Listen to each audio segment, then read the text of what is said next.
Military Broadcast Radio, the station that's giving veterans a voice. Find us on the web at mbradio.us. Think of all that time. Every wait in the winter. All those hours no one else saw. Every sprint in the summer. Every sacrifice. Early mornings on the levee. Late nights in the film room. Bus rides to playoff games. Every bump in the road. Every moment of ecstasy. Every moment of doubt. Years wondering. Is it all worth it? It's all led to this. Man, I got this. It's a 60-minute drive for a 60-minute game. After all the miles we've traveled, we're almost there. After all the hours we've worked, one more can make us legends. After all that time, this is our time.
Caveman on the line.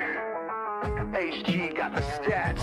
No filters, no suits, just facts on blast. He seems like no nonsense guy. Like re-emphasize that for the Saints fans out there on TikTok. Caveman. What did you just say? The rebuild starts right now. Marshawn Lattimore's gone, so the defense, like we're not getting any better. To the left, got the edge and grind. We break it all Get it into down Smith. like What a pass! That's it! Danielle Smith with the game winner! Oh my goodness! And that is why you have Aaron Fry pass the ball in. We roar from the base to the backfield floor. No filters, no fake control. We Career year. Like you have you have the best quarterback in the league, arguably, the best wide receiver in the league, and you've got the best edge rusher in terms of total sacks in the season. You're 4-7, and your playoff chances are hanging on by it. HG on deck, stats loaded and primed. Reading the field. Let's make it interesting. We're making it interesting. Come on. Give us the freaking point. Breaking down ball like a heat wave blade. Oh, let's go! Oh, no. For the business! He's not for the business. We see through the hype. Call out the feed.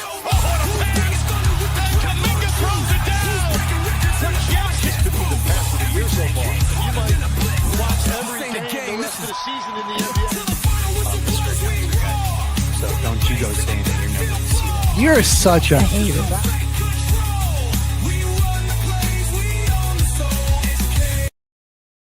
The station where our veterans' voices are heard, MBR Talk. Hey, thanks for tuning in. Welcome, Quack. Program are those of the speakers and do not necessarily reflect the views or positions of any entities they represent. Find us on the web at mbradio.us. For your You are looking live at Till the Final Whistle, everybody. We are back with another episode. Man, thank you everybody for joining us yesterday for our Veterans Day special of the Football Frenzy. Saints got a dub. Broncos got a dub. Week 11 has passed, but we still got a Sunday night game to cover, and one team may have missed out a little bit on the trade deadline. They got one guy in these positions, but he's not one of the greatest as well. Chargers traded with the Saints for Trevor Penning. Got to be one of our worst offensive linemen. We kind of saw it. He wasn't starting on Sunday. Saints had much more clean pockets, man. But they won against the Steelers on Sunday night. Defense was getting after the quarterback all day. Aaron Rodgers under pressure and under duress. HG, what are your thoughts on that game? Well, that Brian Park, thanks for tuning in. My thoughts on this is that you're mentioning the Chargers not making the most of the trade deadline. I really think the Steelers did not make the most of the trade deadline. They need another receiver. DK Metcalf is like just getting all sorts of double teams and bracket coverage on him. They can't get him the football.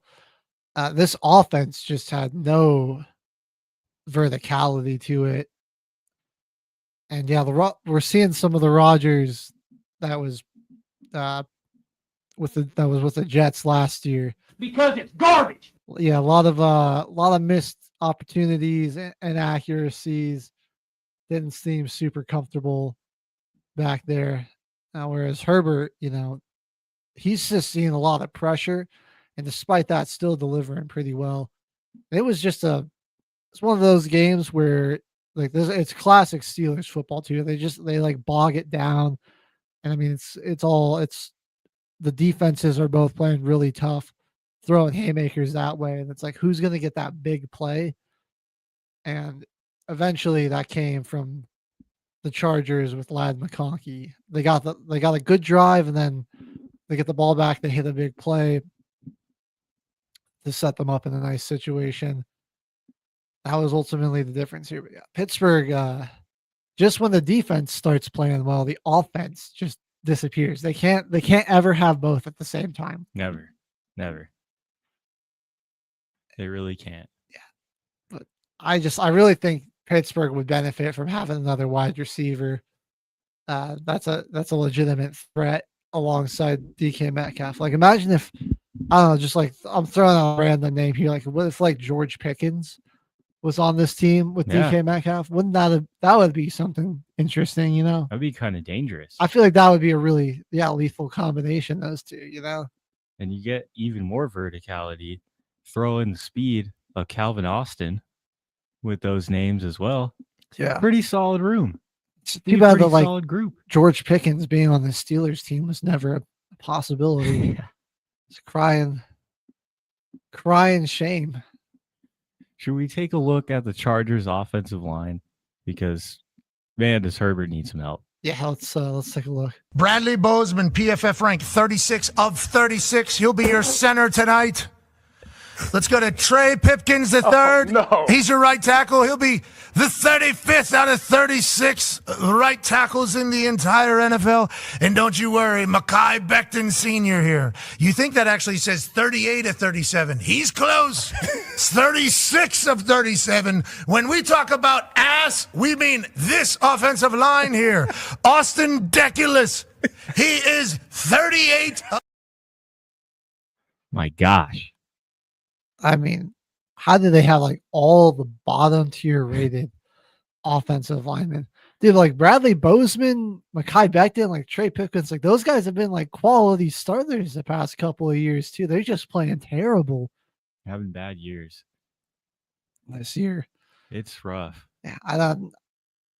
Trevor Penning's very confusing trade to add to this offensive line rotation if that's your plan there. I almost feel like they just wanted to get some more options, but they weren't really willing to give up a whole lot. And Penning was the one of the better options, despite not great play from him over his career. I don't even think he really got any time. I didn't expect him to really, because like you just got traded and you're coming into play right away. Wouldn't expect too big of a role instantly. It's probably not the defensive front to take on a short week where you're unfamiliar with the offense and maybe not as confident with blocking schemes and assignments and all that type of stuff. So it makes sense. I wouldn't want that guy to be in charge of stopping TJ Watt and Cameron Hayward and Alex Highsmith. No, that would be rough. That would be a rough time. Derek Harmon there in the middle as well. He's had a pretty solid rookie season. Yeah, this was another ugly game, but it was of our 3 primetime games, it was probably the best of the 3. That was like there was at least some action to it, some turnovers and a few big plays here and there. We got some points in it, so it wasn't a complete wash. But man, they really went 0 for 3 on the primetime games this week, and it's not looking like a good sign for the coming week of primetime football games if we're going to start it off with the Jets leading the way. It's Jets Patriots, right? Yeah, that just doesn't seem like a great idea. We're just gonna watch a blowout. I mean, that's better than nothing, right? Patriots will be fairly entertaining, I suppose. It'll be one side of the ball is going to be really good, and the Jets' offense is just Wisconsin. We were talking about that yesterday. Their punter, they could run a fake punt and have more positive passing yards than Justin Fields. Yeah, and you might as well try it, right? This is the type of game Jets run a crazy flea flicker, pulling out all stops. You know what I mean? But the Patriots are probably going to beat them down. Right. Well, I don't have a ton of confidence in the Jets' run defense against Travion Henderson. Man, I wish I still had that guy in fantasy. I had to cut him though and pick somebody else up. And now, of course, it took Ramondre Stevenson getting hurt. Not him fumbling 38 times this season. It took him getting hurt to finally start giving this running back with incredible breakaway speed the football. That helped me out in the league. It was the one time that he wasn't on my bench when everyone else was on bye. I was able to draft him pretty late. At least it auto drafted him pretty late in that one. So I'm happy with it.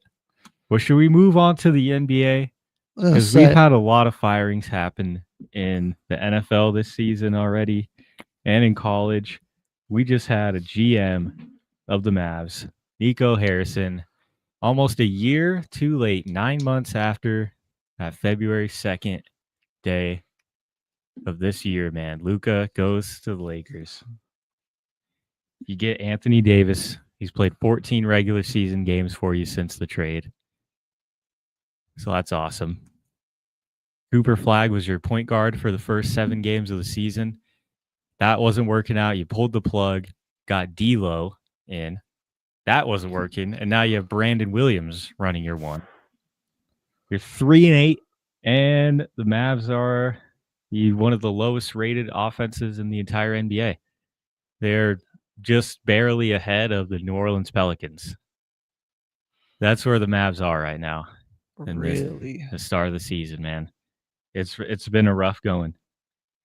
I mean, why? The question kind of hangs out. It's like, why fire him now? You were able to get that draft lottery win at least. Kind of got lucky there. Could have seen what Nico was going to build, but at the same time, like this situation where you're at right now in the season, you might as well just fire him. Dude, and like you got to just be sick that like you don't have Luka. I'm looking at what his stats are on the Lakers. Dude, he's averaging 37, 9, and 9. Yeah, nearly a 40-point triple-double. Oh my God. That's in 7 games played. Wow. I can't believe he's not top 5 in the MVP discussion right now, too. That's that's heinous to me. I mean, like, dude, like when old man Braun gets back, if he can keep up the way he's been playing the past few seasons and be like a 20-point average or 24-point average type of player, I mean, this squad is going to be kind of dangerous. I wonder. DeAndre Ayton is the only thing that is the only question mark for me. He's very like all over the place. He balled out against the Blazers, but he's been kind of just mid tier to below mid tier for the rest of the season. But Luca, AR, and Jake LaRavia. Yeah, I think I saw their nicknames like Trace Loches or something. They're those three are balling out. I mean, Luca and Reeves are both averaging 30 or more points a game. That's pretty impressive. So I wonder if there's like a minimum games played here. I'm looking at the leaders in the NBA now. I think there's a minimum games played for you to qualify, like at least 8. Is that why Luca's not up here? I think that's why it's at least 10. I think. Well, because they got 10. I think it's at least 8 because you got like Reeves in here who's played 8 games and somebody else. Norman Powell on the list that playing 8 games. Jamal Murray's only played 8 games. Okay, that makes sense. They're in the top 50 there. All right, so yeah, I mean, so really he would be leading the league in scoring, or he'd be one of the top 5 if he qualified with the minimum number of games. Yeah, he just needs one more game and he'll be there. Basically, yeah, because Giannis is he's currently leading the league at 33.4. You've got Shea up there at 32.8. Tyrese Maxey, man, he's been having an amazing season, 32.1. Not surprised to see Devin Booker up here. He's carrying a heavy load down there in Phoenix, that's for sure. Wow. All right.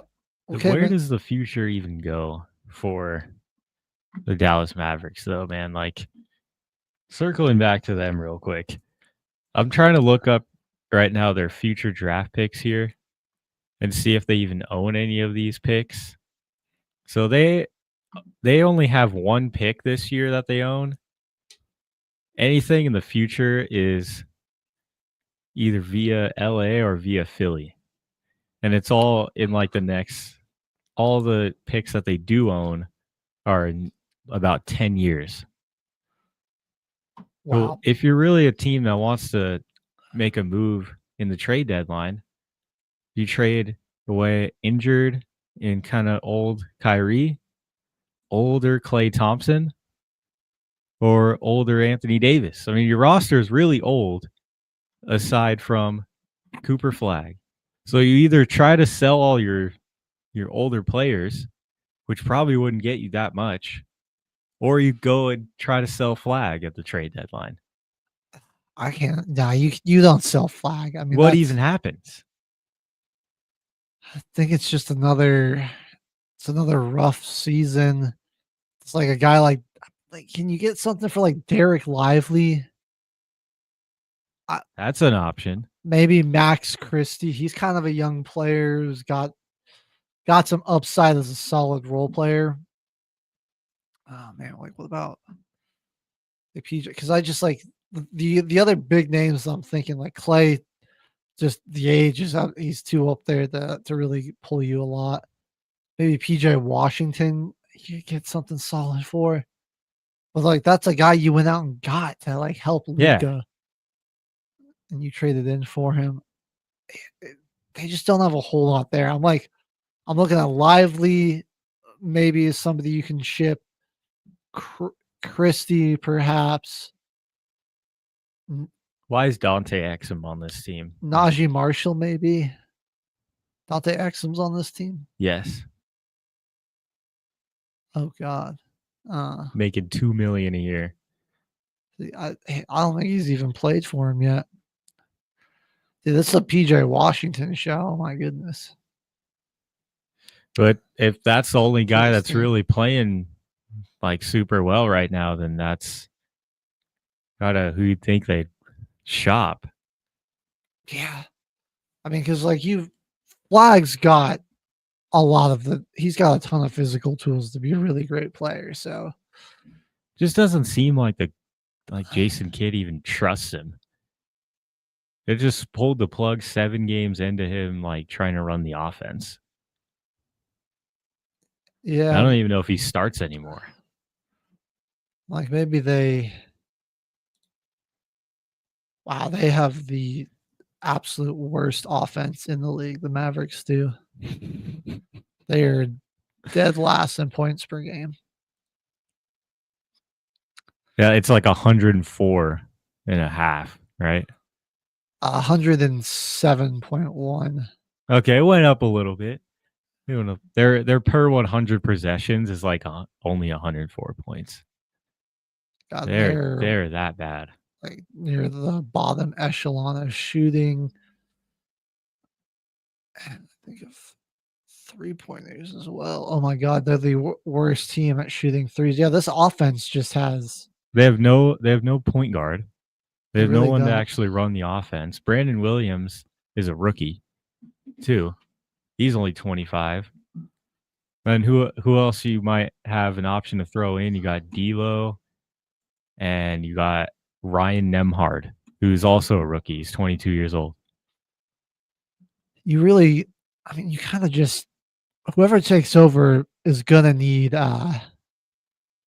some time because this roster is in a peculiar spot. So they need to. All those young guys honestly need to just play. It's tough because you also feel like your back's up against the wall when you have like a player and a talent like Cooper Flag that you don't want him to be stuck losing for too long because he's going to want to leave. He's going to want to go somewhere else.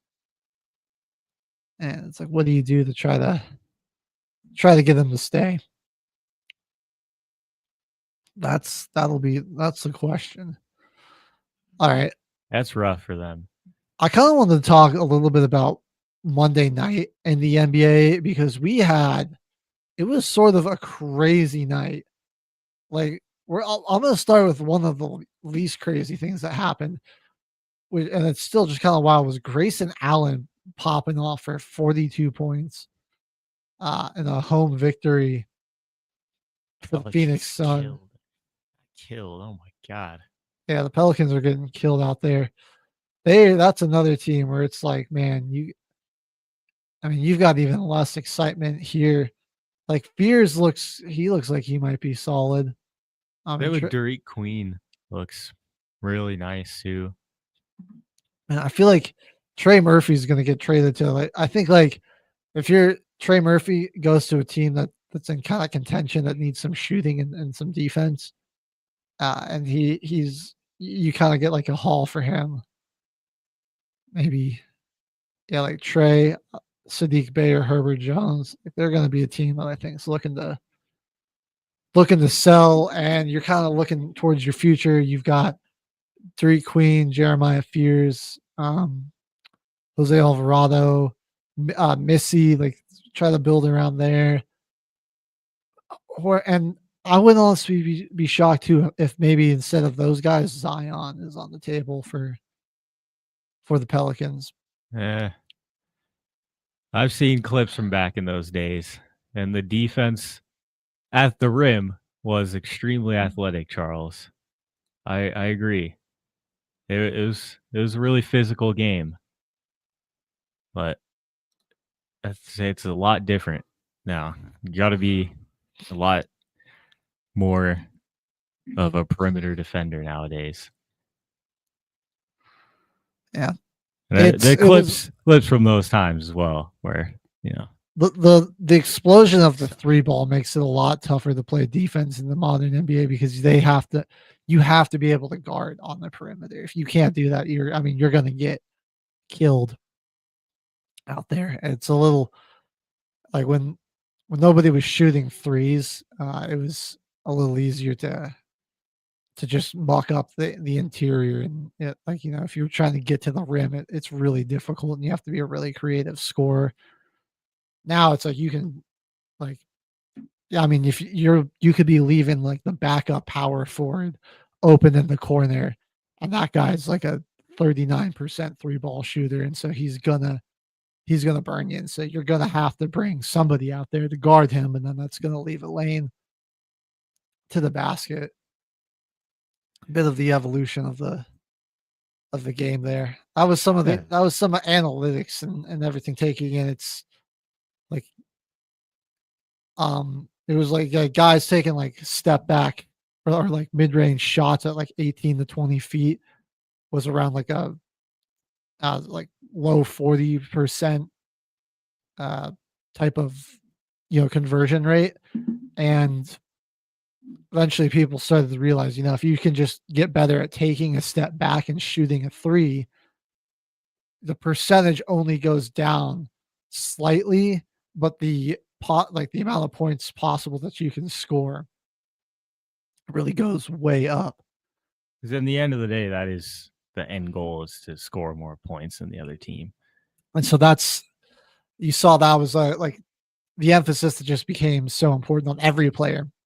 It doesn't matter what position you play, like you have to be able to, you know, and to when you're like beyond the arc, you got to be able to be somewhat of a threat to step up and take that, and knock down a shot. It really just opens up the offense a lot. And I'd say there is a lot of still like physical perimeter defenders that play defense hard, like Pelicans, for example. Herb Jones, really good on ball defender, like really good, able to poke the ball and like reach in without getting that those fouls that everybody likes to talk about. Yeah. He's able to average a lot of steals while doing that. Same with Trey Murphy. There's a lot of guys on the perimeter that can defend the ball. The best defenders in today's NBA too, like they gotta be like moving constantly. That's like it's a lot of, you have to like be quick to rotate.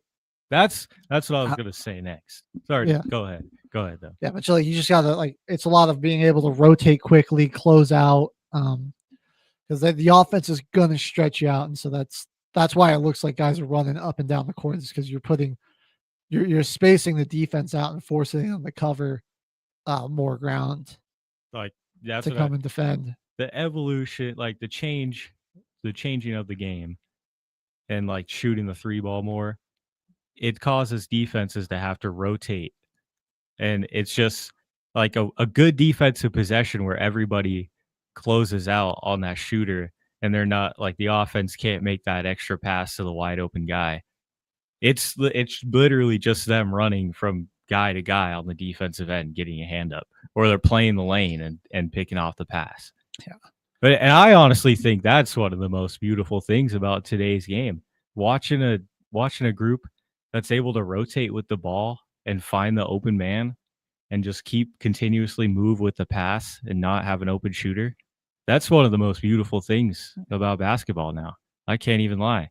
And I don't think, like, whether you compare like 80s and 90s type of basketball and defense and offense versus today's game and more modern era, I don't think either's like better or worse. It's just like the type of defense you'd have to play with, like the ability of the players. Like a lot of those guys that came up into the 80s and 90s NBA, like when they're growing up playing basketball, like the 3-point line was probably invented while they were still kids. And like, as you're learning basketball growing up, like the emphasis on taking a 3-point shot just wasn't there as much. And so that was something that maybe wasn't as worked into their game. Whereas nowadays, like if you aren't working in a bit of a three ball into your shot as you go up through the ranks of basketball, high school, college, rec league, whatever it may be, it's a lot tougher for you to make it on there unless you're like a giant 7-footer who's got like great rim protection and rebounding possibilities. You know what, Caveman? Another crazy thing that happened Monday night. We got old James Harden hitting a triple double. He got 35, 10, and 11, but it was Vit Krejci popping off for the Hawks off the bench, scoring 28 points. Let's go. Helping lead them to a victory. No, what's his face? No Trae Young in this one, out with an injury.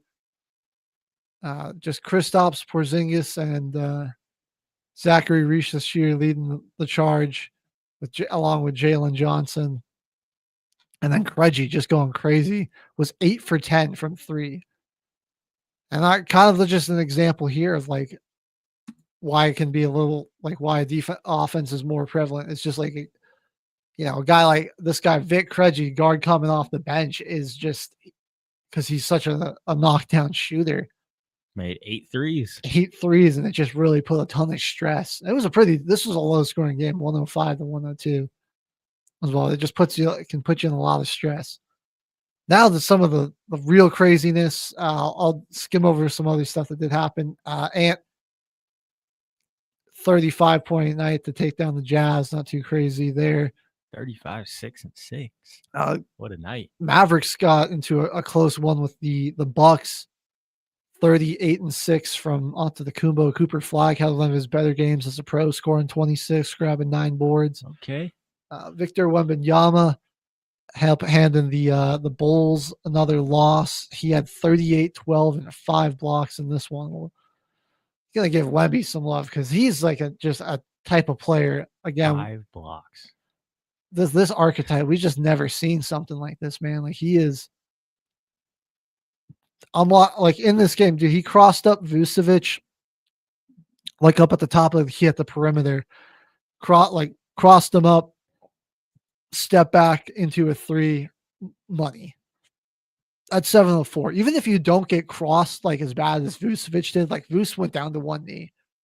Even if you don't get as crossed as bad as he did, like how do you legitimately impact that shot? He's 7'4. He's 7'5, really. The only guy on the court that can affect the shot is Vucevic. He got chopped down.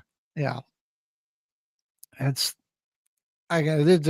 don't know, man, what the league's going to do about this guy. Having De'Aaron Fox back in there, I think is just given it might open some more things up for Wemby. Again, like I like Fox as a scorer. As a point guard, he's not a great playmaker. And one thing that I've been noticing with the Spurs teams, dude, they are just missing some easy lob attempts to Wemby. Like what? Like I don't know, like if these guys just don't have the confidence or something, but like 7'5", I mean, just put it up high. It up to him. There's a good chance he probably gets it. Give him a shot. And then I don't know if I mentioned the Luka and Miles Bridges duel that was kind of going on in Charlotte. Lakers ended up getting a 10-point win, 38 for Luka, 34 for Bridges. But the 3 games that really had some craziness here: Pistons, Wizards, Magic, Trailblazers, Heat, Cavaliers. Some game winners and like last second game tying shots came in. Which one would you want to start with, man? The Heat and the Cavs game, because that was crazy. Donovan Mitchell, 28 and 15 rebounds. That's like one of the shortest 15 guys. Rebounds. One of the smallest guys out there. 8 assists as well. And that game tying 3 was nuts. Dude, it was like horizontal shooting from the corner. Hit it with 0.4 left to go. And despite that fantastic play by him, they let Andrew Wiggins get open on a back cut, and he ran free. He caught that was just a defensive breakdown, miscommunication. Somebody was not in the right place. Where I mean, you let this guy run right to the basket. He caught the lob on the inbound, threw it down right as the buzzer went off. Like that's just a lapse. Like something went really wrong there. I guess this Miami team, bro, they're kind of fun. Like Wiggins is a great addition to them. Bam wasn't even healthy in this one. He's been great this season, but yet Kelly Ware, 20 rebounds in this one to go with 14 points. Norman Powell free from the shackles of the Clippers, and Eric Spoelstra is really utilizing him well. He's having a good season. He's like He's up there in terms of top scoring players in the NBA. I believe he's like top 15, top 10, somewhere in there. He had 33 in this one. Jaime Jaquez is really starting to blossom into really like this is. I think this will be like a big breakout year for him. Where we're going to really see like the best type of player he's turning into, man. But 22, 13, and 7 in this one. Like he's just gonna. Oh my gosh. Yeah, dude. We're gonna see a number of triple doubles from Jaime Jaquez this year. I Off think you the should bench too. think you should be ready for that. And yeah, this to just put a little bit of a spotlight on this Heat offense is currently the number one offense in the league, averaging 125.5 per game. And my Denver Nuggets, though, shout out to them. They're up there, second best offense in the league, third best scoring defense in the league too. You love to see it. Only other team that's both top 5 in points per game and points per game allowed is the Oklahoma City Thunder, who have the number one scoring defense and the fourth best scoring offense. That makes sense, though. But I'm also just, bro, I'm just scrolling down some of these team leading lists. Nuggets second best field goal percentage by team in the league, fourth in the league in team rebounds. We are second in team point differential. Let's go. The only thing we're not a part of is the blocks per game leaders, and that's really because we don't have a true rim protector type player. We are like, I mean, I imagine, I don't think they have it on here. They don't have assists per game, but I imagine we'd be near the top as well. They have bench points? Because I know we're averaging about 40 points per game, I think, our bench. It does not look like it. Let me see if I can find, maybe if it's down the page a bit. Been we were saying this off the air yesterday in the morning before we started the football frenzy, but is this the best? Is this the best bench unit in the Jokic era for the Denver Nuggets? I think so. I think, and like, this is maybe a hot take, but I think this is even better than the one we had when we won the championship. I've seen, like, we've had games where Jokic has come out with like 4 minutes to go in the first quarter, and he doesn't come back until there's like 5 minutes left in the second. That's rest him a ton of time on the bench, and normally, like, and he's coming back in with the lead still. Like, the team is still up. I mean, it was like every time you had to sub him out, you just had to hope that and pray that it wouldn't collapse. And like now, you've got like something. You've just got a way better unit to stop things from falling apart when he's off the floor.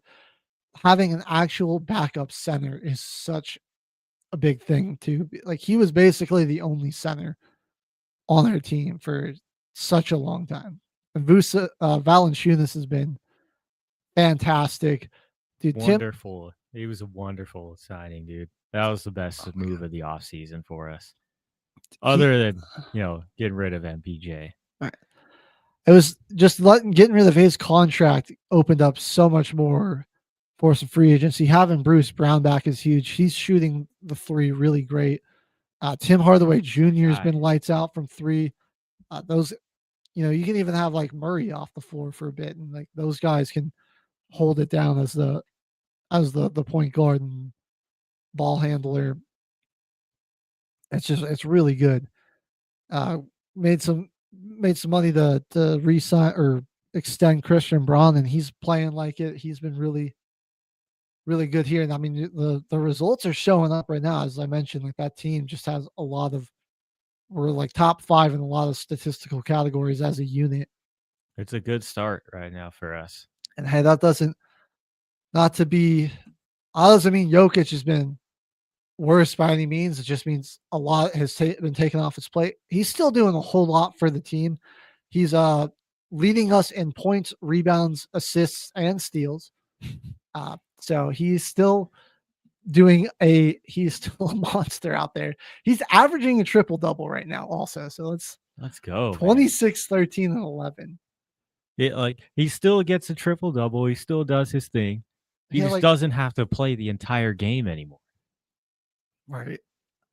And I mean, there will just be nights where, like, if he is a little off, just like, or in a game, or like sometimes he can start and be a little off to start the game. That doesn't just put us in like an almost insurmountable hole. Like other guys can step up and like he's averaging 26, but we have a number like Murray's not far behind him with 22. Aaron Gordon's averaging 19. CB's averaging 12. Gordon's actually averaging 20, to be honest.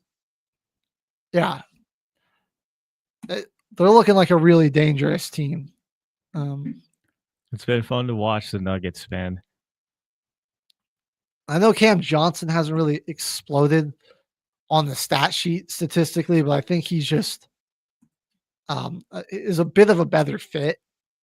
Because he's not like a player that's looking to score right away. You know, like that's not his tendency. That's not really his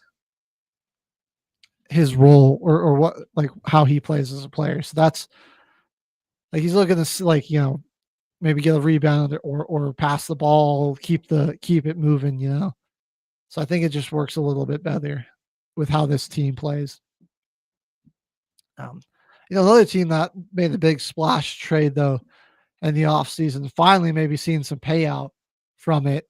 Desmond Bain on Monday night burying a game-winning three-pointer to score tied. This was also a crazy shot, kind of like he was kind of like sideways, almost like shooting it off of one leg. It was like the Peter Griffin corner three. Yeah, like fading away in the corner to the out of bounds line on the baseline. Yeah, but and he wasn't in the corner, but he was definitely not center with the basket. And he was like deep from the top of the right key, or top of the right, just above the arc, and just buried it to go long to cap off a 22-point night. Yeah, for the Magic, it just hasn't really been working out for them. I thought they'd be a lot better. They're still a solid defensive team, but their big problem is I think like Paolo still wants to be the primary ball handler, and I think they gotta get away from that some more. 28 points for Paolo in this one. Yeah, that was a crazy game-winning shot. And then, just because we're getting a little short on time here, the Blazers and the Pistons and the Wizards. This was an insane game. This one, I saw that it was the game that the only game they were playing on Peacock that night. I was like, really, this is the one that got the cut? But man, did it not disappoint. You had Cade Cunningham with a 46, 12, and 11 triple-double, also 5 steals and 2 blocks. He did this on 45 shot attempts. 46 points on 45 shot attempts. It was not falling, but he kept at it. Got to the line 18 times, hit 16 free throws. CJ McCollum went off for 42 points. You had an Alex Sarr 15 and 15 double-double. Duncan Robinson, solid night shooting from 3. Jalen Duren with a 19-14 double-double. Javonte Green 11 and 11 double-double. It was Dennis Jenkins off the bench hitting some big shots for him and hitting the game-tying shot to send this into overtime, where CJ went to take a shot to take the lead, and how well he was playing all night for his shot to just go off the side of the backboard there. In that situation, I was like, man, that's just peak Washington Wizards basketball right there. They always go out in the worst ways, dude. They do. Pistons are red hot to start this season out 9-2. Top of the East. 46, 12, and 11 triple-double from Cade. I mean, yeah. This guy's unheard of. They're looking really good. Dude, that Cade Cunningham, Jalen Duren pick and roll is looking nice. That's going to be a dangerous combination. Those guys have been pretty good together. He's all like year. he's like Ben Wallace without the fro out there, dude. Dude, for real. Rolling to the basket. And I like know a bit of an Pistons fans are happy. he's a bit of an undersized center as well, but he's like a great defender, and he just gets up, rolls man. to He's physical. roll into the basket, and he can low key kind of ball handle there too. I mean, he'd be dropping some dimes every now and again. Like he's got some vision for a big fella. But yeah, Pistons have climbed to the best record in the Eastern Conference. Them and the Cavs are top 4. I saw that coming. I thought the Hawks would be a little bit better. They've gotten off to a slow start. The Bulls for a while were looking good. They got off to a 6-1 start, but they lost 3 straight. 3 straight. Kind of called that. I saw that coming. The Sixers cooled off a little bit. The team that's really surprised me, the Miami Heat are up here. I was, with how the season ended after Jimmy got traded and then the Terry Rozier gambling investigation, I just was worried that there was going to be too much, drama, and there was like an internal collapse going on there in that organization. But they have come out to a really good start this season. Like I said, I think they got rid of the bad, honestly. The best offense in the league. And yeah, I mean, kind of just a fresh start going for him here. That team's looking really. I think they're really more loyal dangerous guys, and they're more locker room guys are the ones that are still there. Honestly, Jimmy wanted out. Jimmy Butler wanted out too bad. He was the only reason that it was bad locker room then, was because he just wanted out. Shifted over to some of the standings in the West here. Bottom feeders in the East, just to point out: Brooklyn, Indiana, Washington, all 1-10. Man, wow. Those injuries really got the Pacers. Yeah, it's been rough. On the West bottom feeders, not as bad, but Sacramento, Dallas not having great years. New Orleans is looking pretty bad. LA Clippers are down there, and then the Memphis Grizzlies. John Morant, is he going to get traded? Where to? I don't know, but I think he wants to. He's not playing. He's just not even trying. What's a team that might benefit from a point guard? Orlando Magic, but they just gave up like 5 firsts for Desmond Bane, so they have no assets. Yeah, I thought he was going to be their point guard to trade for. Toronto maybe wants to make a splash. They're having a decent start to their season. I'm seeing a lot of buzz for him going to Minnesota, which I kind of see. Have Mike Conley kind of coming off your bench, and have John Anthony Edwards out there together. That would be something interesting. Those are 2 like really downhill slashing type of guards. Like they like to get to the cup and score. They can shoot, and they got a good mid range. But like those guys, you give them a lane, they are going to attack the basket downhill, which that would just be a lot of fun to watch. I mean, we would just see some crazy posters coming out of that. Those would things. Be awesome. I don't like the Minnesota Timberwolves. They're one of the Nuggets' biggest rivals. And even I got to admit, like that would just be some peak basketball. That would be sick. Some surprise teams here in the West. I mean, you got the Suns at 6-5 right now in playoff position. We'll see how that holds. The Jazz would be play-in position for the Suns. The Jazz would be one of your last teams in the play-in. The Warriors, Steph's been hurt, so they're about the middle of the road start. No hangover for OKC, 11-1 record. I believe they've played more games than any other team in the league, with 12 this season, and they're looking pretty good. Then you've got a couple of 8-win teams all behind them. You got the Spurs, the Nuggets, the Lakers, all having really hot starts to the season. And honestly, for the Lakers, I just see and the Spurs and the Nuggets, I just see it continuing as they, like, LA and San Antonio will get healthier, and if Denver can stay healthy, it's looking really good. We'll see if Houston and Minnesota can keep pace with those top 4 and fend off the teams behind them here as we go. But be interesting to see who's going to hand the Thunder their next loss. They're off to a red hot start. Well, we've been going for a while, Kevin. You want to go ahead and hit our first music break? Let's do that. And when we come back, everybody, we got a little bit of NHL. We got a fight to show everybody that happened last night between the Capitals and the Hurricanes. And there is a lot of 7-footers in the Big 12 right now that are going off in college basketball. Colorado State, Arizona State, they've all got a guy. We'll be right back, everybody. Stay tuned.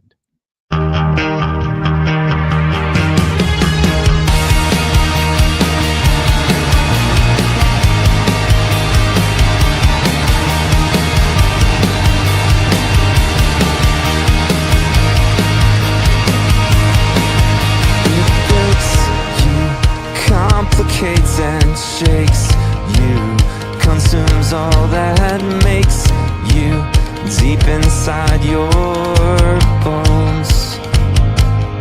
In a moment, choose the things you want and remember who you are and who you want to be. An anonymous dream came calling deep inside your soul. Let it came with love and splendor, everything you owned. It's right there for us. Just take a chance. How does it feel to fall forever? Don't you know I'm not afraid to take it as it comes? How does it feel to fall forever? Don't you know I'm not afraid? Just desperately in love. In moments we become absorbent, open to all currents of electricity.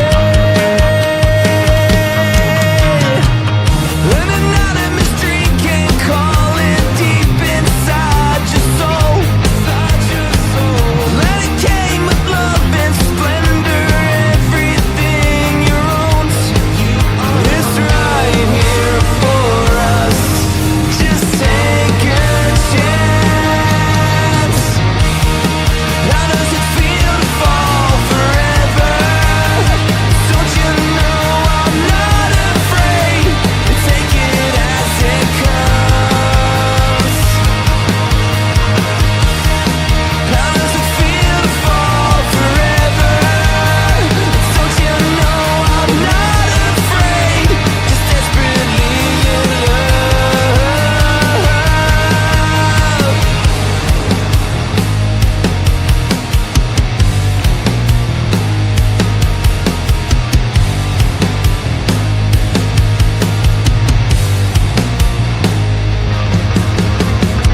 Take my hand into the further.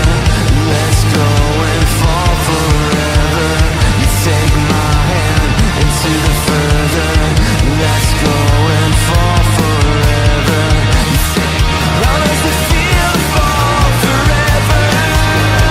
Don't you know I'm not afraid to take it as it comes? How does it feel to fall forever?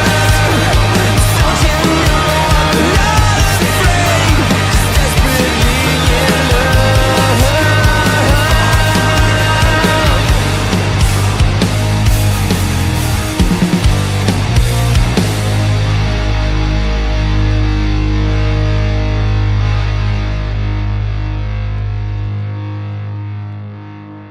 The station where our veterans' voices are heard. MBR Talk. Hey, thanks for supporting our channel by watching and listening. Find us on the web at nbradio.us. All right, ladies and gentlemen, we are back in the house till the final whistle. And let's get into a little bit of NHL coverage because last night, Capitals kind of beat down on the Carolina Hurricanes 4-1. But boy, do those Canes rally for their teammates, man. Last night, Frederick Anderson took a big shot got taken out on a goal attempt. It was kind of a dead play. They were about to get it out of the corner. It was a well defended shot. And he just got taken out. Canes responded then with a huge team brawl, but it just wasn't enough to get it done.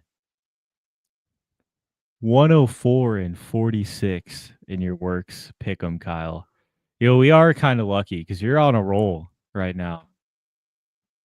In ours, he's doing pretty good. You've already almost caught up to me in our current pick 'em. He does know how to pick him. I'll give him that. That's right. Do you guys want to check out this team brawl real quick? Yeah, let's get a look at this brawl. This one, Anderson goes to knock it down, and then Anderson is run into by Dowd. And Walker has a few words, and Anderson not happy. He goes after Dowd, and now he's going after DeHane. That's encouraging because it shows that Freddie Anderson's okay. And now Jackson Blake and Faravari. Look at these two. And Stankoven will take Faravari. Stankoven dropping the mitts with Martin Faravari. Down the ice they go. They still come back up. A couple of rights from Stankoven. And another one. And he connects. Now they go down to the ice and the linesman will get in there. And Anderson's being prevented. Way to rally for your team right there. Way to rally for your team. This was early in the barrage of goals that came later on from the Capitals when it was only 1-0. But this game was honestly kind of even. Well defended. Both teams had 5 power play opportunities. Just a lot of giveaways and a lot of turnovers and missed opportunities from Carolina in this one. And they just couldn't get past the defense of Washington. This could have been one of those crazy high-scoring overtime games where we had, a few different fights, but Carolina just wasn't able to keep this game as close as they wanted to after their goalie took a shot.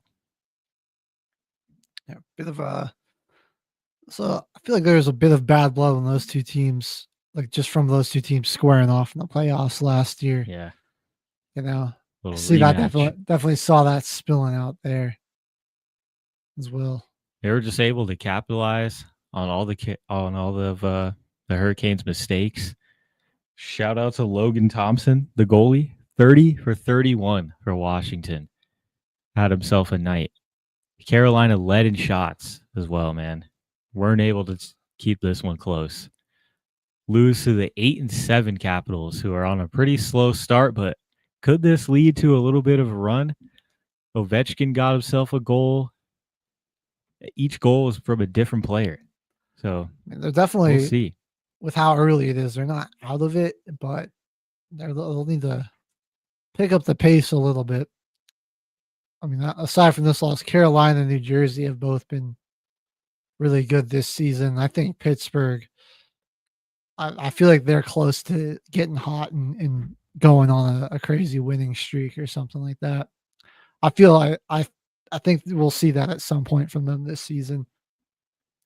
So they're going to have to put together one of their own if they want to go back to the postseason. Avs got to be the team to beat, though. They're killing it right now. Well, Anaheim's having a great season so far, and the Avs dominated them last night. They put up 9 goals on Edmonton the other night. They've been really good. Killing it. But Dallas and Winnipeg, the Central is so stacked because Winnipeg and Dallas are, again, having great seasons. They're right on the Avs' tail. The Blackhawks aren't too far back. I mean, the Wild and Blues were both playoff teams last year who could, are looking to return to form. The Mammoth, one of the newer, younger teams, is still having themselves a really solid season. I'll say, though, the Avs haven't lost at home in regulation. I think they've got 2 overtime losses at home, and they've only got 1 just straight up loss on the season that ended in regulation. So they're 11-1 that way. We're gonna have to get out to a game one of these days, man. You got Nathan McKinnon. He's leading with points this season. He's also got the most goals. He is second in plus minus, along with Arturi Lakonen and Kale McCarr, bro. Like 3 Avs are top 5 in plus minus this season. You have some pretty successful teams aside from baseball. Colorado right now. Dude, Scott Wedgwood, Denver sports fan, right? He's he got one of the top goals against averages in the league. He's top 5 in that regard. He's got the most wins by a goalie this season.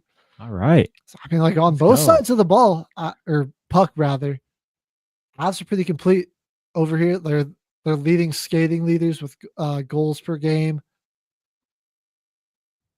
And let's see what else they're up here in. Okay, so not as dominant as the Nuggets, but in goals per games and goals against per games, they're first in goals per game and goals against. They're second. So great offense matched up with great defense, man. It's exciting. Yeah, Colorado's been pretty dominant this season, this fall in sports. And the Rockies signed a guy from the Moneyball team, so that's exciting. I mean, we'll take it. Yeah, there's some good stuff going on We'll take it for the Rockies here. That's not terrible. Yeah, that's not terrible. But I was talking about Pittsburgh. They've got one of the best power play percentages, one of the best save percentages. They also got 2 shutouts this season, tied for first with the Wild and the Rangers. So keep an eye on Pittsburgh. Their record hasn't quite shown it just yet, but I think they're going to be a dangerous squad this season. Man, this is just the best time in sports. If the Rockies made the playoffs, it would have been last month. But they're way out of it. They want 2 hands and a couple of toes, and you can count how many games the Rockies won on fingers and toes. They're awful. Yeah. Perfect time of year. I forgot. Did they set the record or not for worst season? I think they just barely missed it. They set the record for the worst start. I think in the first 40 games they had the worst record of all time, but they won enough games that they didn't pass the White Sox from last year, from the year before. That's too bad. Yeah. I mean, at least we could have broken 2 records in one season and then moved on from our GM, which we still haven't hired a new general manager yet for the Rockies. So we'll see what goes on. All right. Further updates ensue. Well, we'll move us on here, Caveman, for some time constraints. We've got men's basketball tipping off for college. Which team I'm talking about this week. Oh, yeah. Only a few games to start the season. Looking at the top 25 here, St. John's coming off a loss. I believe it was to who did they lose to? Was it I think it was Bama. They played Bama earlier in the week. They're coming off a loss to them. Louisville beat Kentucky last night. You had Illinois getting a big victory over Texas Tech. Gonzaga took down Creighton last night. So we've had some solid top 25 matchups. And then, Monday night, it was Iowa State getting a victory over Mississippi State. I'm trying to find that St. John's game. It was Alabama. This game, man, both of these teams are going to be crazy on offense this year. If this game's any indicator, 103-96. Arkansas was defeated by Michigan State. So, we've already had some pretty premier matchups this season. Looking at your top 25, Houston still sitting up at top. The reigning champs, Florida, are 1-1, sitting at 10. You've got some teams that are looking to be powerhouses again. Duke, UConn, Purdue. rounding out the top 4 in inverse order. Arizona, Caveman, your Wildcats. Just wait. They're- Just wait till I get to them. They're at 5. 5th team in the country. Michigan at 6. BYU at 7. Bama 8. Kentucky 9. And yeah, and Florida at 10. It's going to be an exciting season, that's for sure. I'm ready, man. And some of your best players so far this season, JT Toppin back for another year at Texas Tech, averaging 33 right now in 32 games. Villanova's got an impressive big man, Duke Brennan, leading the nation in rebounds. Braden Smith running it back at Purdue, doing what he does, leading the nation in assists per game. Yeah, so some familiar faces, some exciting new ones coming up as well. I forget his name, but BYU's got a dangerous freshman. Oh yeah, AJ DeBonsa. DeBonsa, that's his name. I think they may be a little bit overrated. They're just a young team. They're really fresh. And I don't know how that's going to work out for them when it comes down to the tournament or those conference tournaments. I think DeBonza's projected as like a one and done type prospect. Yeah, he's one of those guys. Going to the NBA. Shifting it over to the Big 12, though, there's a lot of teams that are in the top 25 to start the season. And Kansas looking to be pretty solid. They may be one of those dark horse teams that you pick later on. They don't have as much hype as they've had in previous years. But my squad, the main update that I have for Arizona, Bryce James, looks like he's going to be redshirted this year. They played Northern Arizona last night. They were up by 40. They were letting the walk-ons come onto the floor, man. Bryce James out. Whereas the fans wanted to see him. They were chanting Bryce James. Unfortunate that he's probably going to be redshirted for the rest of the year. Didn't come in when they were up 40. But they've got a big game coming up. That 5th team in the country. Continuing their non-conference play on Friday with a throwback to Pac-12 basketball, man. Arizona is visiting UCLA to play the 15 Bruins, man. This game, it says that they're heavily favored, man, but this game could definitely be a trap game for Arizona. This would be one that they drop. They're obviously going to have a big game from Koa Pete. He'll give his 20 on 50%. You know, he'll have a good night. But they got to watch out for the rest of this UCLA team because they're going to be there. The Big Ten isn't a slouch either in college basketball. So this is going to be a tough game.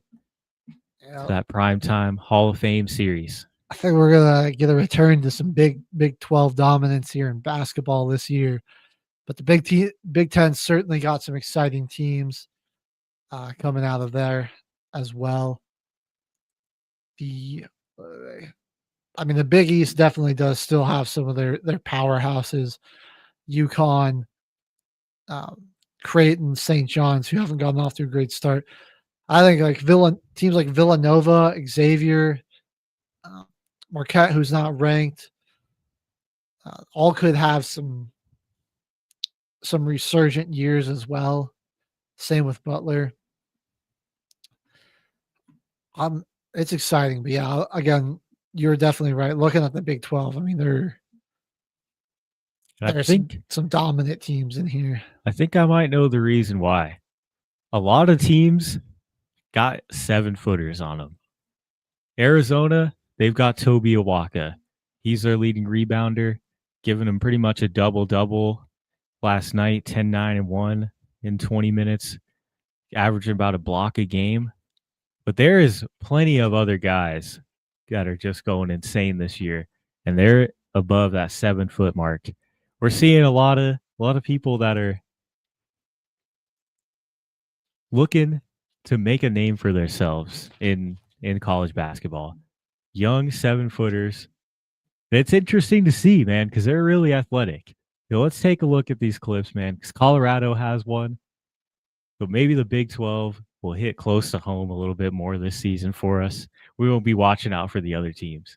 Let's check it out. 2 fouls now. Yeah, it's a team blow. Taken away by Colorado. Look out! Bang got deck! Arizona State opening their year with a couple of whack opponents. Here's Jop on a step back three. Watch out! Barrington come from. So there's an alley-oop to Dak. Holy cow! Great dive for the Blues ball. It's the big fella Jop running the floor inside. Howell. Dak right around Phillips. Oh my goodness! You love to see it. You love to see the young big fellas out there getting dunks early in the season, get big minutes. You know they're going to be pieces for them moving on in the future as they build their teams, man. It's going to be awesome. It's very exciting. Yeah, the Big 12 is going to be cinema to watch this year, and I just can't wait to see some of the 7-footers in March, what their impact's going to be. Season's just started, though. We've got a long way till March, a long season. Hopefully everybody can stay healthy and get to March with some good health going. But we're coming up on 9:10 here.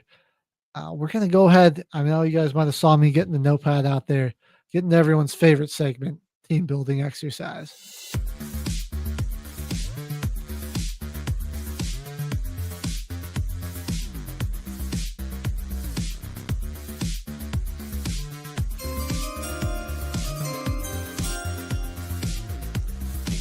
I'm putting together a special team. Back at it again. 20 running backs, all-time career rushing yards. We want 300,000 total. And again, the rules are send in 4 numbers to double. We changed it. And then our wheel, of course, we've got every team on here as well as your choice space. Sorry, I was pulling up our wheel here, getting everything ready. But we're back on Spin the Wheel. Let's get it going with our first spin. Again. Drop a comment for those 4 numbers that you want us to double. And we got the Chiefs. Marcus Allen. I believe that's our start for this one. Let's hit it.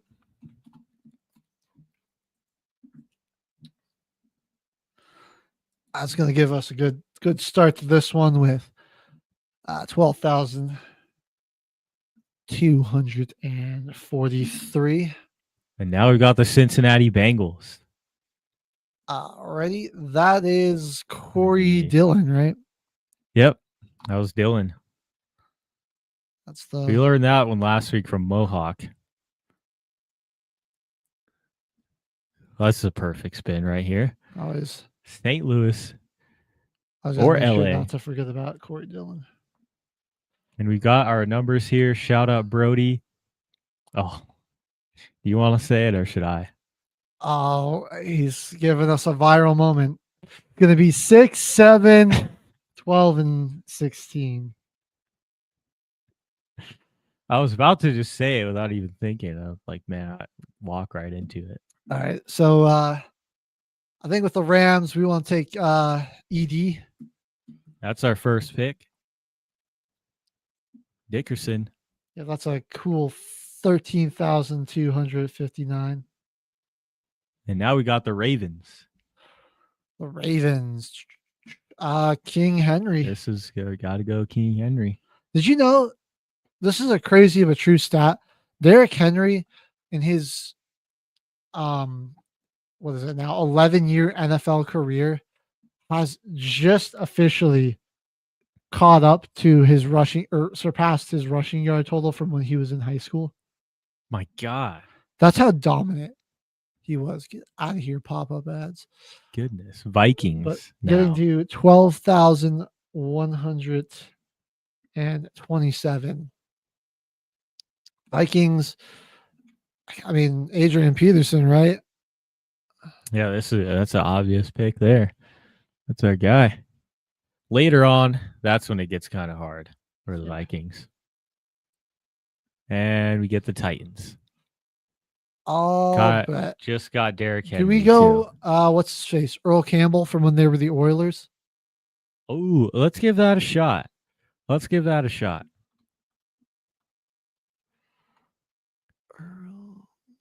Earl the Pearl Camel. I mean, he had a pretty long career. That's not a bad one. We get 9,407. Okay. That's Okay. no way, Caveman. He was also a New Orleans Saint. Really? From 90 or 84 to 85. Huh. Didn't know that. Was that his last year? Yeah. Oh. That's a good poll for later on. Bengals again. Oh, well, sweet. We do get the double Earl Campbell's numbers. So this all one's right. also a double, and we're on 7. Yeah. Okay. Let's do can we get a yo in the chat here for a respin? Get us off of the Bengals. You might need a yo. Not a major fan of this. One of those franchises, dude. They don't have a whole lot of good options.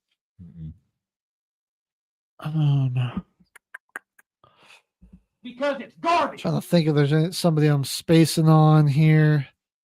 It's like Corey Dillon. That's about it. We could maybe go Joe Mixon. That's going to be around 8K, I believe. All right, we got it. Give us that respin. Got the yo. All right, let's go. We'll take Appreciate it. Kara and Brody both coming in clutch here. That's strike one. Are you serious? Let's go. We Bears. almost got the Bengals again, but we land on the Chicago Bears. All right, that is Walter going to be Payton. sweetness all day. Shout out to my mom for dropping the yo. Clutch performer of the episode right there. We may need some more later on. We get the double 16,726 rushing yards. Now that's really a clutch yo right there. That's really a clutch yo. And we get the Chiefs. Greatest to do it. Do we rock Priest Holmes here? Let's do it.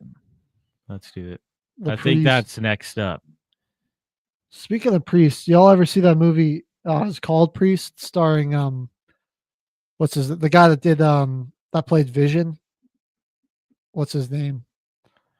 I have not seen that movie. No. It's fire. I'm blanking on his name. Paul Bettany, I think. But he was Vision. He played Vision. They're vampires that are just jacking up the planet. So they're these like super soldiers that are also like religious leaders. Take LT. I'll have to check that movie out. I've never heard of that. It's kind of fire. I mean, it's like one of your classic like mid 2000s like sci-fi type of action thriller movie. Okay. So you said we got the Chargers? Yep. Okay, we'll be going LT. Easy money right there. On that. I had to let that one soak. Up there. We hardly ever get them. Yeah. Let's go, man. Frank Gore. We get the Niners. Yes, sir. San Francisco. That's good back-to-back spins right there. 3 in a row, actually. So bang, we get 13,684, and we also get 16,000 even. There we go. We got the Niners again. Dang, man, I was just talking about this guy the other day, and I can't remember his name. Good. Started with a G, I think. Man. It was last week? No, it wasn't last week. I saw a video about him on TikTok. I spaced his name, but it's not coming to me. We're going to have to go with somebody else. Who else was a solid Niners running back? We got CMC. CMC. Why am I just blanking on the Niners? Yeah, dude, I don't. I don't know, man. It's I think we might have to go with CNC. That might be the pick. Wait, hold on. Hey, Brody knows what movie I'm talking about. Hey, there we go. Oh, I think I got I think it's Garrison something. Let me I'm gonna type it into Wikipedia. Garrison, let's see. Let's see.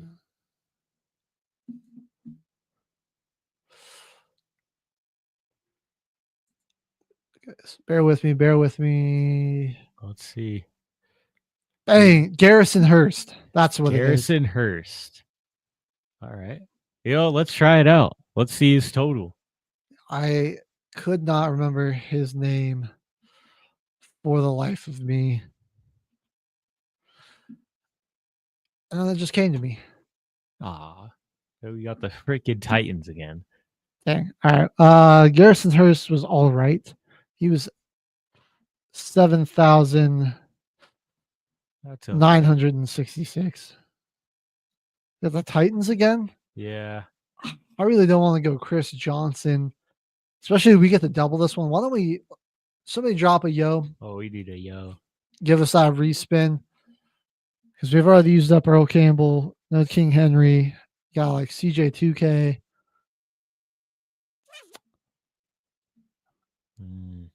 I mean, man, did Sean Alexander? Why do I think like he played there when he was washed up? We might go. Well, that actually might be a good pull. Hang on, check that. We're gonna double check that. Nah, he didn't. Ah. Oh, actually, did we get that yo yet? We got did. two of them. Just give us a respin. Let's do it. I think we'll just see if we get something better here. Eddie George was what I was thinking of. The Texans? Oh yeah, freaking Blake. Ah. Is that what that says? The Texans? Yeah. Oh boy. Dang, there's somebody we're forgetting here. Come on, Caveman, we gotta dig deep. Or we potentially just risk having no more yos the rest of the game. Was it 1 week that we found out that Marshawn Lynch was a Texan? Or was it like Frank Gore that we found out was a Texan? I think it was Frank Gore. I can check Marshawn's teams real quick. I think he was just a Bill, a Seahawk, and a Raider. Unfortunately. Yep. Yeah, those were his only 3 teams.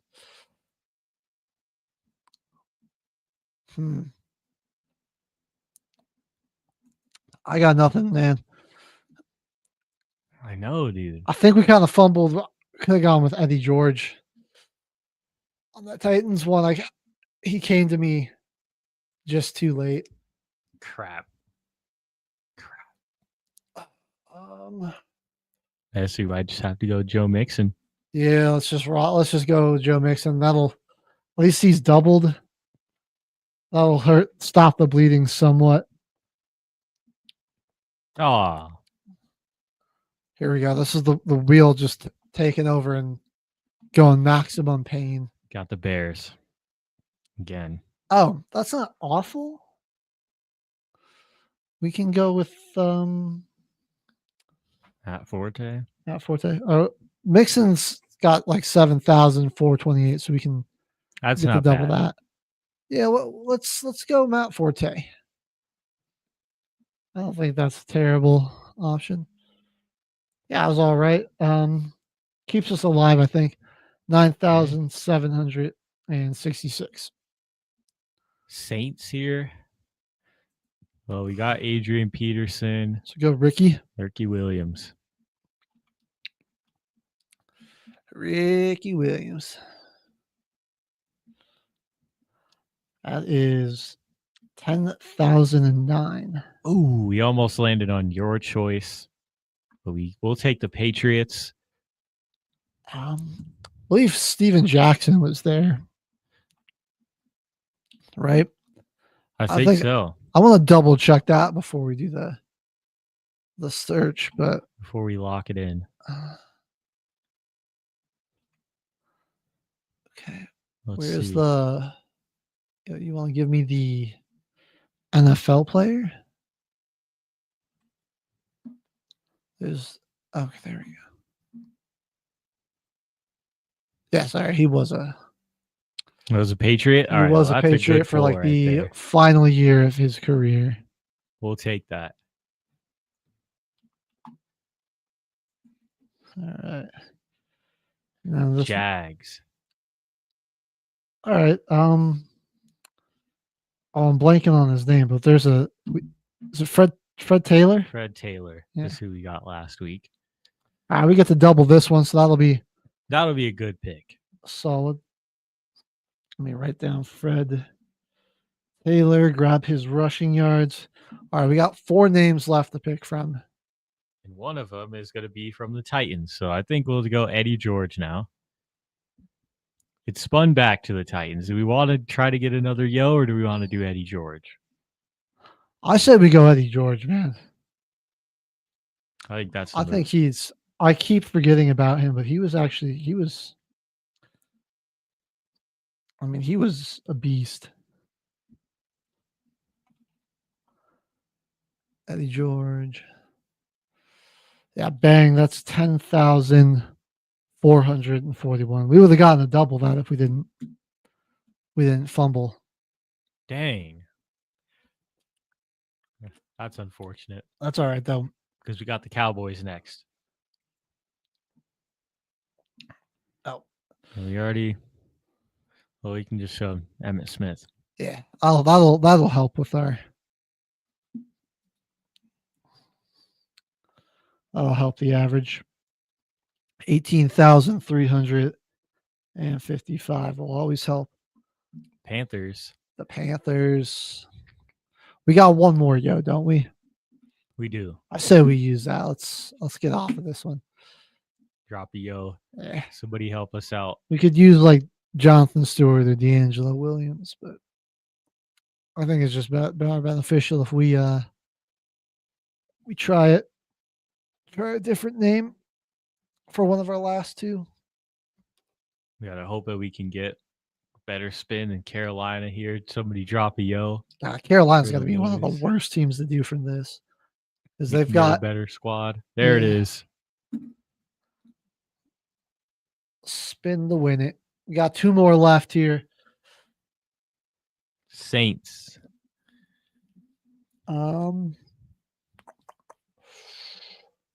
Could go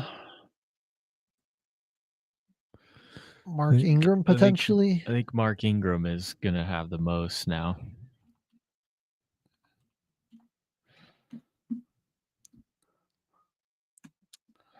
Well, we'll run with him. He's not all right. 8,000. 111 yards. That's not terrible. All right, we got one more spin here. Kamara is nearly there to being our leading rusher, but it's a lot of receiving yards that he's gotten in his career. Well, let's see. One final spin here. And on the Cowboys. Mr. Herschel Walker, I suppose. Let's do it. That's not a bad final spin. That'll give us, let me see here. That's not a bad final spin. Where is he, Herschel Walker? I can't lie, this week's wheel not as bad to us. Didn't have too many repeats and just absolutely brutal spins. But Herschel's going to give us a cool 8,225. So not terrible. But we're going to go ahead and hit our third and final break. Give me a chance to add up all this. So stay tuned. When we come back, we'll let you know if we passed or beat this week's challenge. And then we'll have our week 11 NFL picks coming up for you here until the final whistle, presented by Military Broadcast Radio.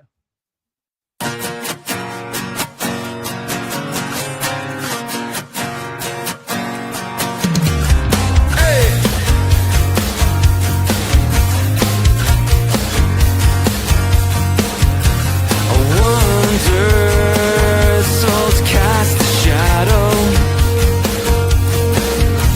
when they leave the host body. I wonder if you could feel the ocean if you use the depth of me. I was searching for a sign. I was lost, but now I'm fine. Throw me a line and reel me in. Oh, please reel me in. Won't you reel me in? Just reel me in. And if you lived a good life,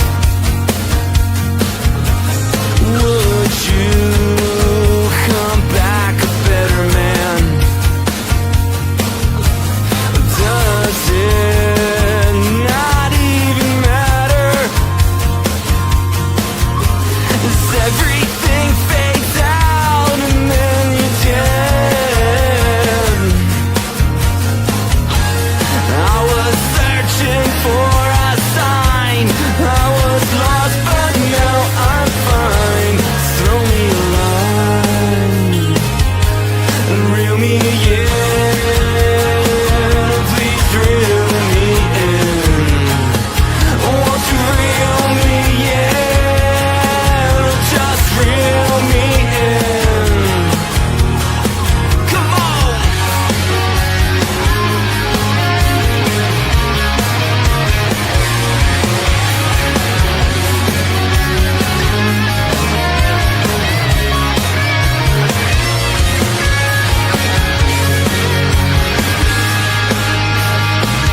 Won't you reel me in? Please reel me in. Oh, won't you reel me in? Just reel me in.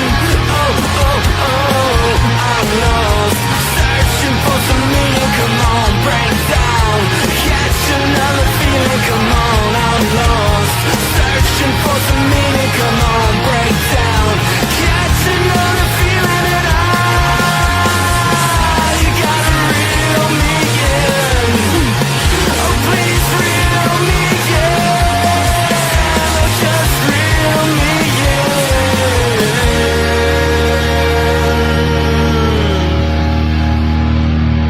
Penalty on YOU. Delay of game. 5 seconds before the show. But hey, thanks for watching. The station where our veterans' voices are heard. MBR Talk. Find us on the web at mbradio.net. You are looking live until the final whistle, everybody. We are back again from our final music break. And HG, man, he's got some unfortunate news for everybody. Go ahead and tell him. Didn't quite get there this week. Guy, they're We just suck, man. 263,208. We didn't get two great doubles, like getting Mixon and Campbell. Because it's garbage. Weren't stellar. If we really want to get like somebody probably that's like 12K or higher, honestly. On those doubles, yeah. That's just like, that's where we can get a big splash and a big jump. But that's like 18,814 when you double Campbell's rushing totals, 14,856 when you double Mixon's.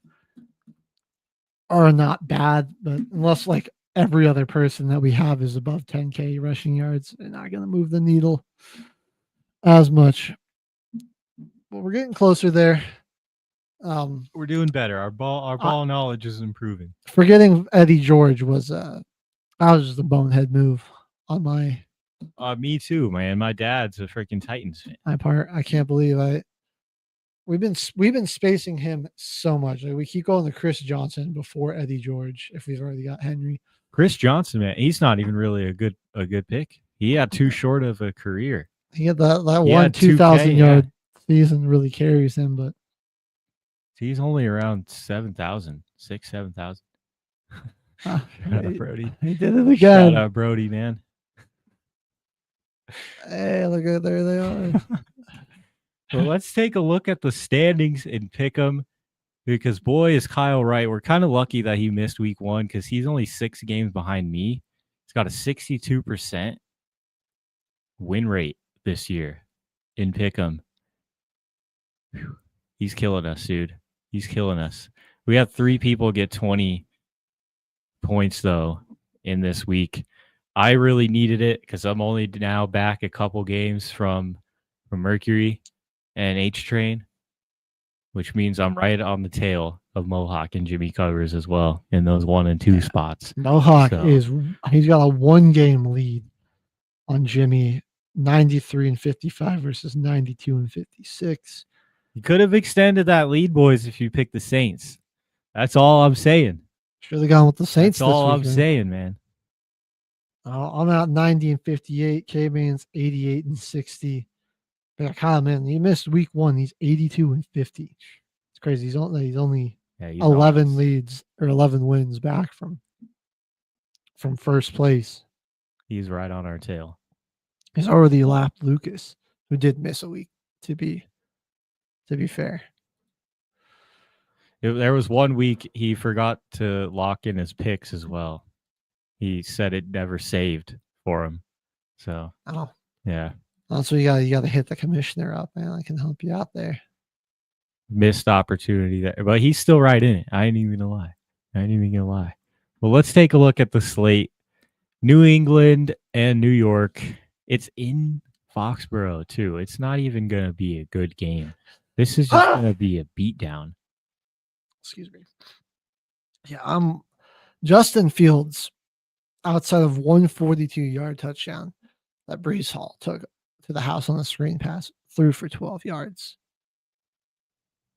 And this Jets defense we saw got carved up by the Cowboys, somebody else. Tampa a little bit. It's going to get carved up even worse now. New England's got like one of the most explosive offenses in the league. You don't have Sauce Gardner there. No Sauce. Quinnen Williams is gone. Your run defense got a little bit worse. Yeah. I got New England by a lot. Landslide victory. All right. We got like a punishment for Spain, apparently. Our first ever NFL Madrid game. And the NFL rolling out Washington Commanders versus the Miami Dolphins. Miami's offense kind of been getting it going, and the Commanders' defense is terrible. You got Waddle and Achane playing really well. They're killing it right now. They don't really have a super good pass rush for Miami to speak of. So I'm going to go with the Dolphins. I think there could be some big plays in this one just because of how porous this Commanders defense is, and the Dolphins defense hasn't been much better, so you might get some big plays from Debo or Terry McLaurin. This has the potential to be like a bad team, like a game between bad teams that turns out to be like mildly interesting, or somewhat interesting, just because they both got so many weaknesses that it'll be easy for the other team to exploit those weaknesses. But then again, it is Miami and Washington. They've been pretty bad this year. Dude, but for the people of Spain, I'm hoping it's just one of those dumb bad team shootouts. This has potential. The Commanders, if they lose this game by 21 or more points, be the first team of all time to lose 5 games in a row and lose them all by 21 or more points. Wait, you're joking. There's no way they've lost that badly. I'm serious. Okay, I'm man. serious. Okay, man. I'm Okay, dead man. serious. Okay, man. There's no way. They will be the first team in NFL history to lose 5 games in a row by 21 or more points if the Miami Dolphins do that in Madrid. Let's see. They lost 44-22 to the Cowboys. They lost 28-7 to the Chiefs. They lost 38-14 to the Seahawks, and then 44. Oh my God, you're right. So the Miami Dolphins can make God. history. They've lost 4 straight games by 21 or more points. 4. I think that's a record in its own. It's got to be, right? The 4 Dude. games in a row. What the heck? Oh my God. Yeah. That's crazy to be a year removed from the NFC Championship, and now you're looking to set a record for most losses by 3 touchdowns or more. Yep. Wow. I didn't realize It's bad. That bad, man. It's bad. Another update for Washington. I saw the clip. Go look at Deron Payne's Instagram story. Amon-Ra St. Brown punched him in the face first, right in front of a ref. Ref didn't even care. Ref just tried to break it up. I'm going with Miami. I hope they break the record. They made history. Their offense made history before, 70-20. They can do it again. They can do it again. Now we've got another. This might actually be a good game. Carolina. Revenge game for Atlanta. I don't know. Like, the Falcons have been all over the place.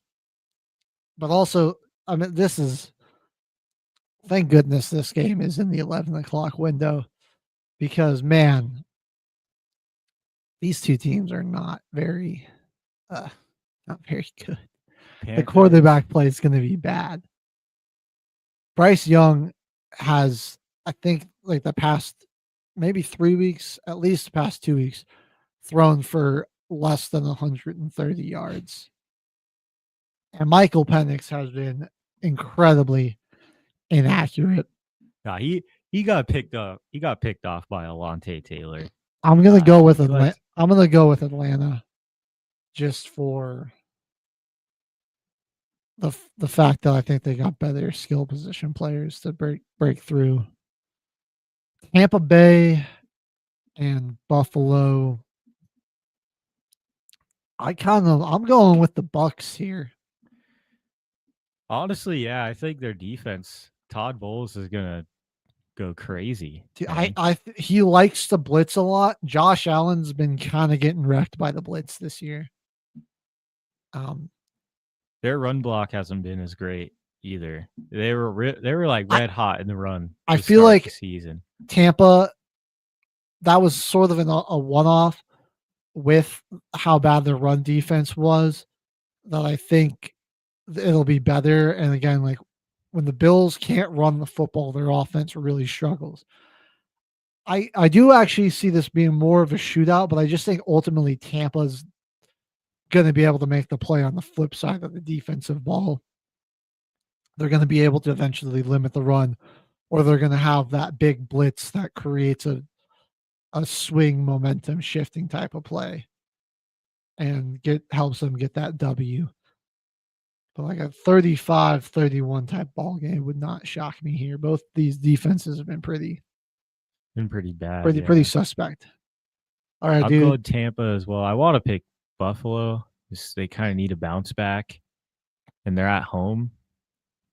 Man, who's going to stop freaking that offensive rookie of the year?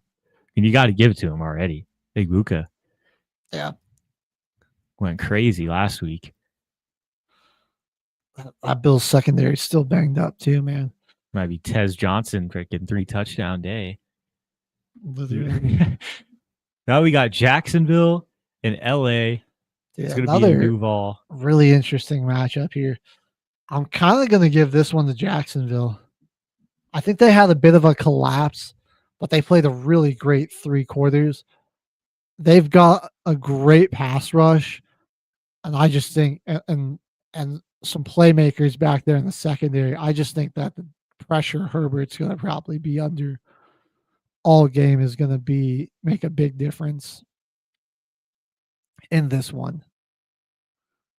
I'm going to go with Jacksonville too. This one's going to be low scoring. Like genuinely, it might be like 16-13, 20-17, something like that. Because that's really like both squads are going to have to rely heavily, I think, on their defense. Jacksonville just can't get any consistency going. Their offense should be better than it has been. See if Brian Thomas Jr. is healthy. I'm actually going to pick the Chargers. I'm still going to stick with the Jags here. Yeah. Again, both these games are kind of toss-ups here. Yeah. I'm going with the team that I think is going to be able to get done more in the trenches and bring some pressure. Now it's another divisional matchup. Marvin Harrison Jr., just a little news, went in for surgery for appendicitis and is out for at least a week, possibly longer. What the? Gee, well, man, ruptured appendix. Could happen to anybody. Yeah. It could be fatal, so I'm glad he's okay. All right, dude. Chicago against Minnesota. I'm going with the Bears here. It's the same reason, man. The Bears defense has been playing really well.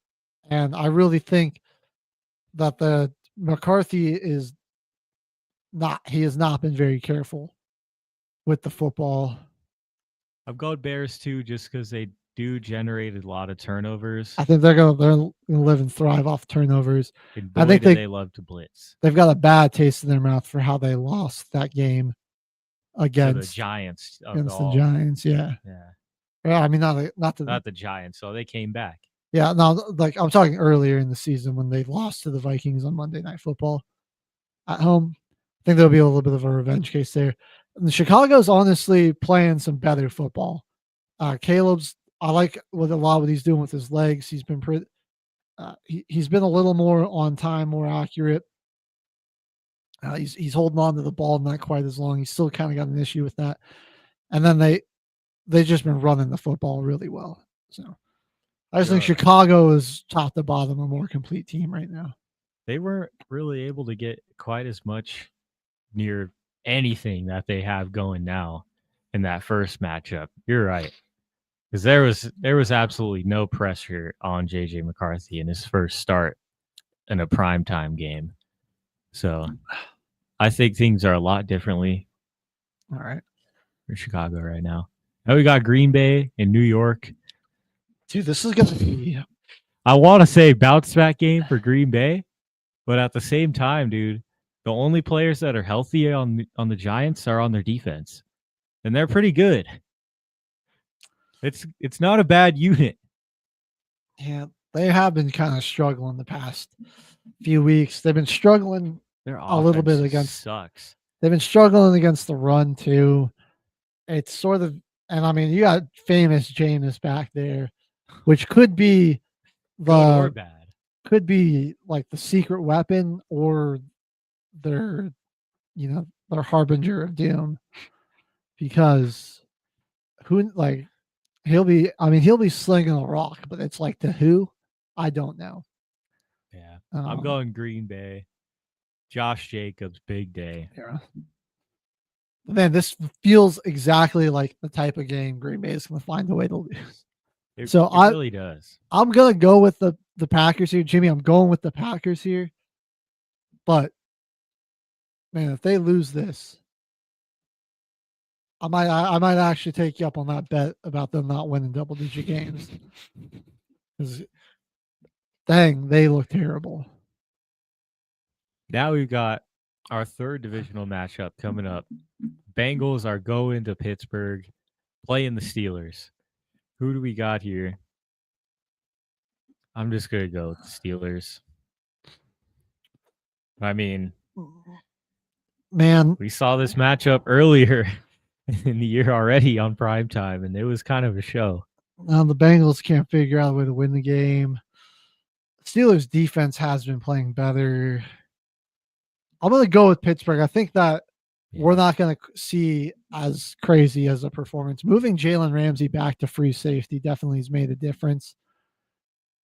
And like it seems like the pass rush is finally starting to generate an impact.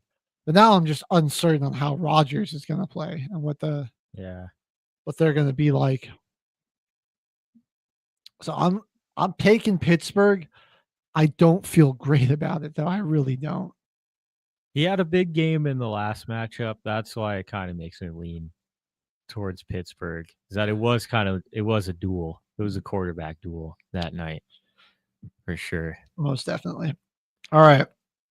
Divisional Houston matchup number 4 versus Tennessee. A lot of divisional matchups this week. I'm loving it. I'm going to go with Houston here. 8 divisional matchups. I'm going Houston too. Houston just has a lot to play for. They're really trying to keep pace and stay in this playoff race. And again, I pray for Cam Ward with Daniil Hunter and Will Anderson coming after him with his offensive line. And they've kind of figured something out in their offense with Davis Mills. They're somewhat successful. And there's a good chance CJ Stroud's back anyways. He's coming back from concussion.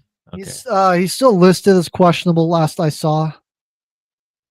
But it's at least day to day by now. It does seem like he's trending towards being back in the game. That is good to hear for Texans fans, though. And also, like, who's gonna challenge Derek Stingley? I like Ayumanu, Shamiri DK. Maybe that if you need a random ad, Houston Texans defense could be the play this week. Could be the play. I feel like a lot of people just have that defense already. They've been despite the team's lack of success, they've been really good this year. They have. Another division game here. Dude, we got. This is number 6. San Francisco taking on Arizona. It's in Arizona. Brock Purdy might be back. Regardless, that team's been playing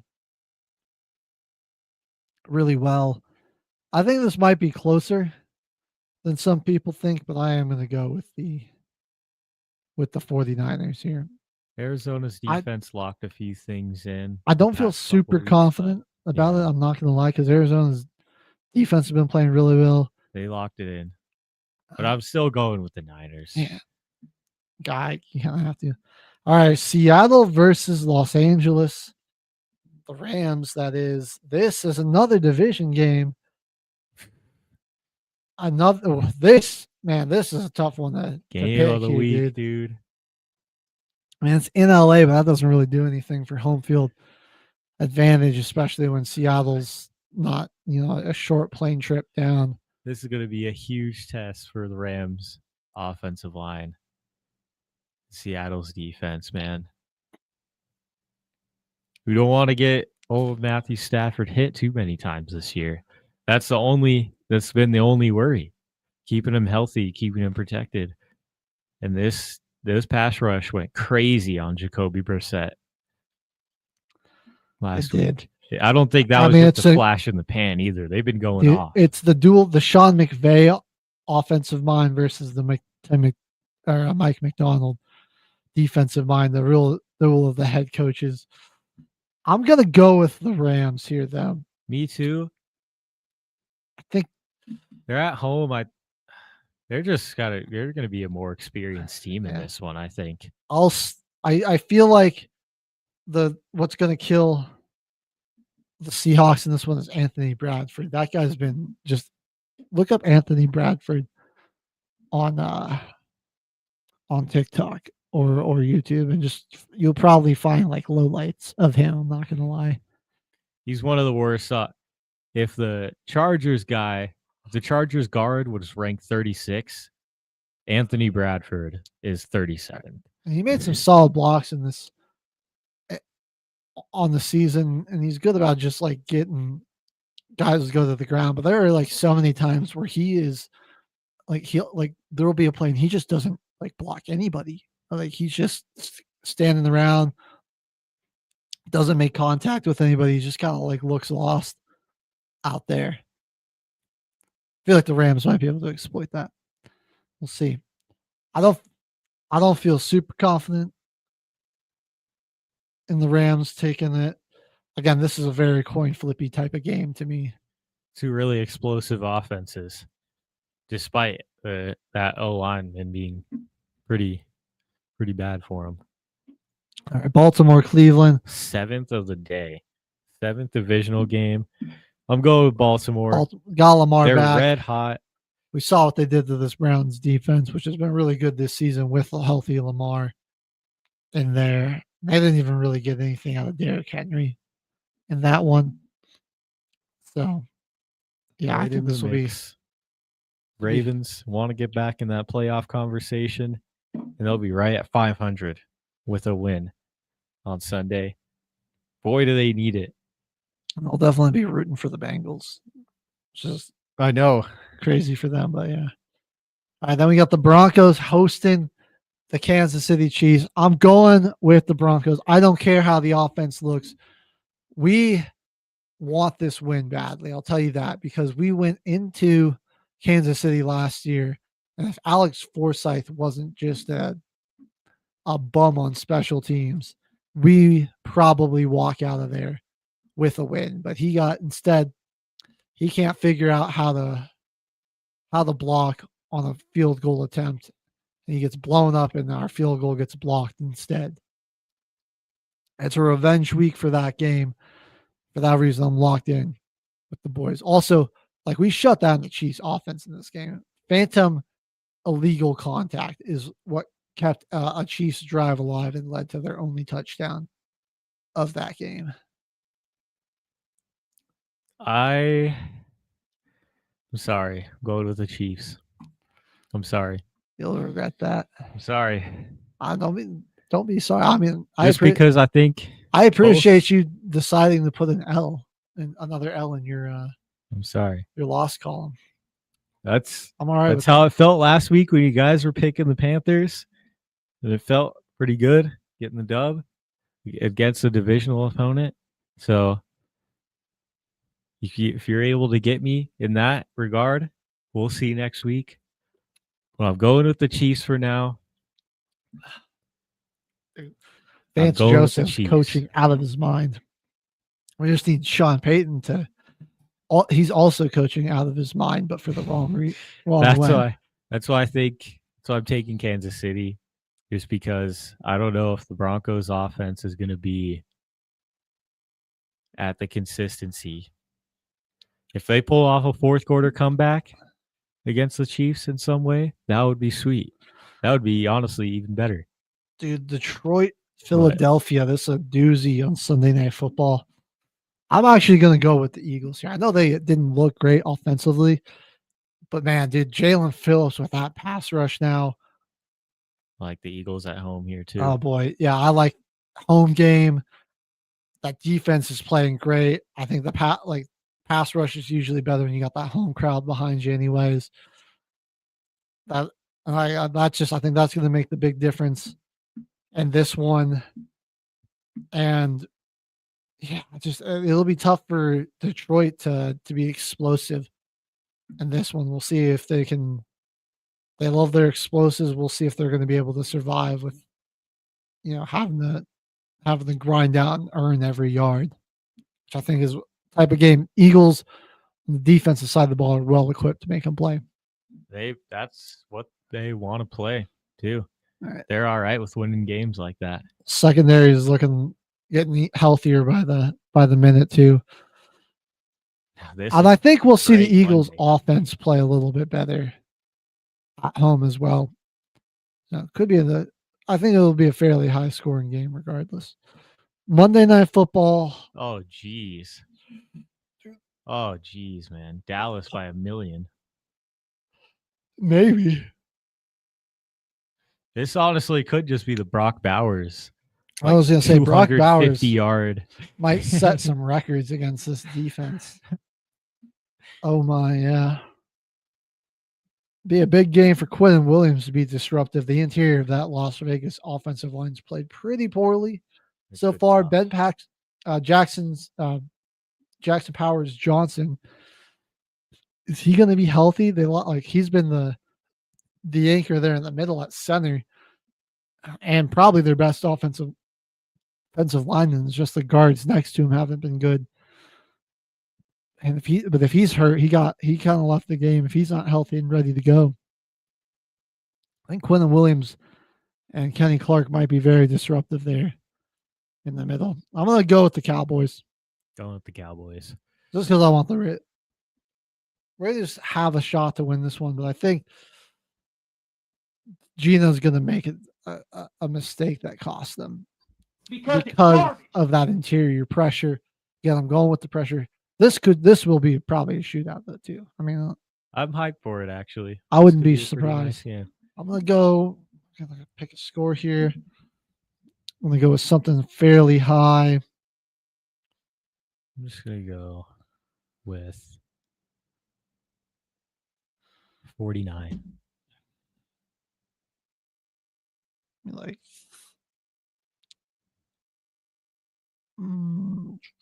Like 73. Oh, 38-35. I like it. Might be crazy. I like that. I just don't see a lot of defense coming in this one. I really don't. Makes for a good Monday night game. Yeah. And both of these teams are out of the conversation for the playoffs. So. Yeah.